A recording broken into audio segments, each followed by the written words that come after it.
What kind of challenges? What kind of challenges? Is that the guy from the policy? Yeah. Illinois News Network, Franklin Center. When are you guys going to fold your tent?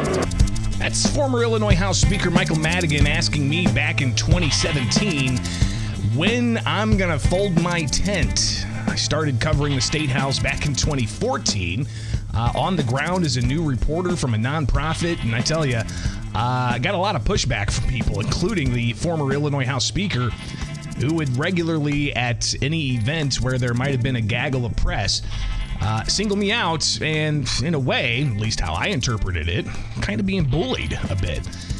And him asking when we're going to fold our tent, it's kind of interesting to see where we're at now. Welcome in. It's Illinois in Focus Daily. I'm Greg Bishop. And, of course, after being off for a month for unforeseen circumstances, during that time, the Madigan trial wrapped up after 4 months worth of trial. And the jury had a tall task of taking 23 counts against 2 defendants and coming to a conclusion as to, is there guilty verdicts? Is there not guilty verdicts? Are they just not going to make up their mind on some things? Well, it took about 2 weeks, but they did come together with a verdict, and one of the reporters from the center square that was in that courtroom the entirety of that case, Jim Talamonti, he joins us now. And I'm glad we're able to connect, Jim, because you got a front row seat to some pretty historic things happening. So give us your takeaway. Let's start with the verdict, right? I mean, he had 23 counts against him and Mike McLean, but only 10 counts, they came to a guilty verdict. Yeah, it was a fascinating, complex case, and let me join many of your listeners in welcoming you back and appreciating you, because I think sometimes those of us as we're going about our daily business don't appreciate everything you do for us, and so thank you. This was as a number of the professors and former attorneys or attorneys who told me throughout this was a really complex case, and so to expect all 23 counts to stick was going to be a tough challenge. It surprised me in a sense. I felt like the utility-related counts were some of the stronger ones that the government brought against Madigan and McLean. Now, McLean was not charged on the ComEd counts. Both were charged on the AT&T count, which was the count number 23, the very last one. And boy, to me, that looked like as strong a count as there could be. And I think a lot of people felt that way about the trial of Paul Atskiatsa, the former AT&T CEO, whose case ended with a mistrial with a hung jury, 11-1. That was a count they didn't come to an agreement on, but ComEd, yes. So those were some of the counts that Madigan was found guilty on. There was so much. I mean, one of the jurors said, "Boy, the government really brought a lot." And one professor from Bradley University, Terry Lee Davis, said, "Boy, you wonder if it's too much." And this jury was very diligent. The judge and attorneys mentioned it many times. They really went through this step by step. One of the questions they asked for some guidance on the judges, there was Judge Blakey, and one day he was out, so another judge was there, and they posted, "Well, this was an excellent question. This wasn't what is reasonable doubt or something. This was a very serious and thoughtful question." And so they really went through this diligently, and it's very interesting that the former speaker who asked you about folding your tent, really, we don't know for sure. And I asked the assistant U.S. attorney prosecuting here, the acting U.S. attorney who oversees the assistant U.S. attorneys who tried the case. Well, how much did Madigan open himself up by testifying? Did that fuel Mr. Bocci's competitive fire? After all of what's happened, Madigan testified in this trial. Nobody was really expecting him to do so, but yeah, he did. He opened himself up like that. And that opened the door for the infamous Bandits tape, where Madigan tells McLean, some of these guys are making out like bandits. And McLean says, yeah, for very little work. That wasn't going to be allowed in until Madigan said, I expected people to work. Then the judge allowed it in, and one of the jurors mentioned that recording. And so this, you could definitely say that Madigan, in that instance, may have very well hurt himself, and he was really dismissive of McLean. I think I had told Dan McCaleb this in one of our Illinois in Focus shows that it almost in a way McLean became kind of a sympathetic figure here because these two were hand in hand all these years. I mean, this was the devoted right hand man of Mike Madigan, who, from what the government said, was doing a lot of illegal things, and yet Madigan was so dismissive of him to the point of really, I wouldn't say it quite the bullying he did to you, Greg, but it was wow. These guys were all these years, and now all of a sudden he's trying to push himself as if to say it was McLean doing all this. He's the one who did all this. I didn't know anything that was going on. When then we hear on the Bandits tape, these guys were getting away like bandits. So, yeah, but Jim, I'm looking at we're looking at the chart here. I'm flashing it of all the charges. McLean got away on this. I mean, all the charges that McLean was a co-defendant on, the jury was blank with. The Chinatown parcel, 3 different charges, 2 wire fraud, 1 bribery, blank. The AT&T conspiracy charge, blank. And that, again, was a Madigan-McLean co-charge. But when you go to, all of the Madigan stuff, most of it was guilty.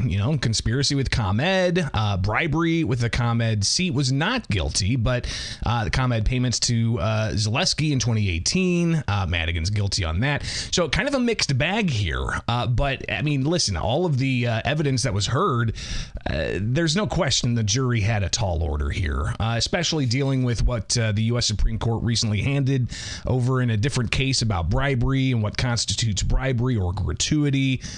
So no question and no blame for the jury taking 2 weeks to come to a decision on all of this. Yeah, and I'm glad you brought that up because Morris Pasquale was asked about that Snyder case, the former Portage, Indiana mayor, that the U.S. Supreme Court overturned his bribery conviction. He didn't really want to touch that. He said they're still legal.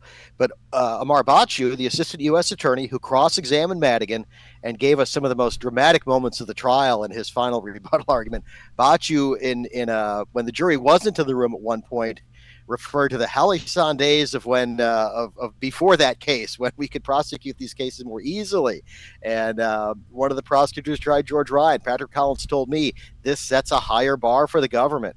And so at least on 10 counts, the prosecutors were able to achieve that. So it's really hard not to see it as a victory for them, despite huge, as Morris Pasquale said, the acting U.S. attorney, enormous amounts of resources and time went into this, more than 10 years of investigation. But finally, the head honcho of Illinois politics, the former Illinois House Speaker and Democratic Party chair, many have speculated about corruption and Madigan for many years, and now it's confirmed. He's a convicted felon.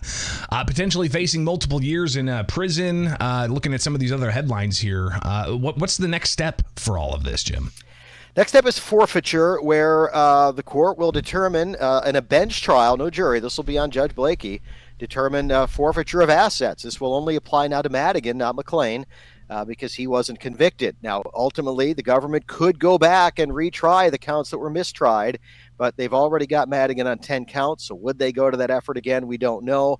Again, Morris Pasquale said we'll determine that as we go forward. Yeah, forfeiture, the judge originally wanted to get this going right after, he even said once, next business day after the verdict. Well, that's not happening. The prosecutors agreed to let defense file whatever motions they're going to file first. So we have an early May, I believe it's May 5th date for forfeiture. Wow. What does that mean? Everyone's asking me, well, when is he going to be sentenced? I said, well, that's not going to come till after. And is there going to be an appeal? Are they going to take this to the appeals court? And how far will that go? But I mean, also people looking at, he was in office for 50 years and had a sizable pension. That pension, what's the future of that? That we did a story on the Center Square on that, right? Within the next few days after the verdict, the pension is cut off as of March 1st. The Illinois pension system was very quick to respond with a very clear statement on this. The pension payments are cut off on the first of the month following a guilty conviction, following a verdict where someone is convicted of a felony in these cases. And so it would be immediate, but there's a processing period there just for processing time. So yes, his pension will be cut off. Now, could forfeiture involve recouping some of that? I don't think so. The retirement fund people told me, well, that we can't go and recoup the money that's already been paid out, which I believe in Madigan's case is over $500,000 of taxpayer money, of our state taxpayer money. So I don't know if forfeiture can go after that from a court standpoint, but the retirement system itself can't go after those funds. But Madigan, he has certainly has plenty of assets that the court will be looking to recover. Yeah, and there's clearly a lot of unfinished business at the State House to address what could be some ethical lapses, allowing for a longtime House Speaker to amass this type of power. We've already heard Republicans, and they've been talking about this for years, giving the Legislative Inspector General more independence to investigate, maybe codifying term limits for legislative leaders, because right now it's just in the rules. There's also this issue, and we've seen people bring this up before, not allowing for an individual politician to dip into their political campaign war chest to pay for criminal charges and defending criminal charges for things that they were doing while they were in office, something that Madigan did with his political war chest in this case. So, Jim, there's tons more that we're going to tackle with this, obviously, but I do want to thank you for being with us and giving us a breakdown of some of the high points and the low points of this trial, but pretty historic, and you got a front row seat to that. Yeah, it was remarkable. I mean, as Marbachi said, these were... Or they were. He said Madigan and McLean were playing chess, not checkers. They were grand masters of corruption. It was a dramatic day, and the verdict day was dramatic. And the effects we'll see now. The clock's ticking for the General Assembly. So far we haven't seen much effort from the governor or the Speaker of the House to make many changes, but there will be continued pressure, no question. And obviously, we'll be on the ground watching all of that and more. Jim Talamonti, reporter for the Center Square. Greatly appreciate you taking time with us today. Thanks, Greg. All right, it's Illinois in Focus Daily. I'm Greg Bishop. Like, subscribe, hit that notification bell to stay up to date each and every weekday morning with what's going on here in the land of Lincoln.